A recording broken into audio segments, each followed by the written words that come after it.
اهم نقطه بتميز الكتاب بتاعنا عن باقي الكتب اللي موجوده في السوق ان هي بتجمع لك فيها اهم النقاط المتشابهه اللي بتلخبطك اثناء ما انت تعالى كده نشوف ابطال كده مع بعض. عندنا يا شباب اول نقطه معايا هنا ازاي ان انا اقدر اعبر عن الاستطاعه، ازاي تقول اقدر اعمل حاجه او ما اقدرش. اشهر حاجه عندنا اللي هي كلمه كان، وطبعا النيجاتيف بتاعها اللي اسمها كانت، عادي جدا ما فيش اي مشاكل خالص. كان او كانت بيجي بعدها الفعل على طول في المصدر بدون اي اضافات وما احطش قبلها طبعا تو. مثلا he can speak 3 languages او تقول كانت عادي جدا ما فيش. ايه تاني شبههم؟ عندك حاجه تاني انك انت تجيب am is are وتجيب حاجه اسمها able to وتجيب بعد كده الفعل شبه كلمه كان بالظبط. يعني هما الاثنين كده اهو شيلهم وحط مكانهم كلمه كان. عاوز تعملها نيجاتيف هات كلمه not هنا، يبقى تقول I am not is not او are not وتجيب بعد كده برضو able to وتجيب بعد كده الفعل فين؟ في المصدر. يبقى تقول he is able to speak 3 languages، هي نفس المعنى بالظبط. عاوز تنفيها حط لها هنا كلمه not والموضوع خلص. في شكل ثالث هتجيب am is are وتجيب كلمه اسمها capable of وتجيب بعد كده verb مع ing، يبقى دي اسمها capable of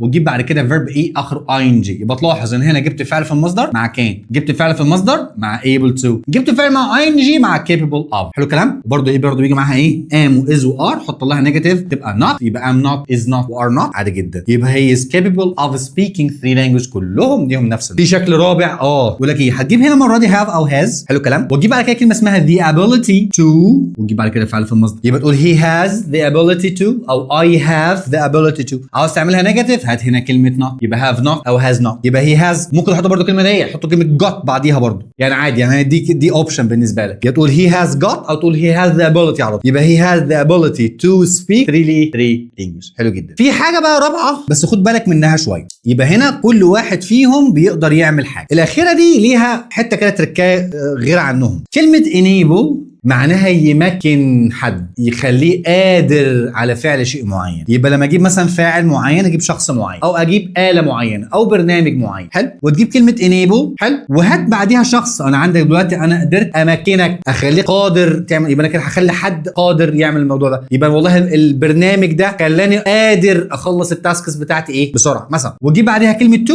وبعديها الفعل في المصدر زي ما هو. يبقى مثلا ايه مستر طارق enables his students to speak English. تعالى نخش على بالك.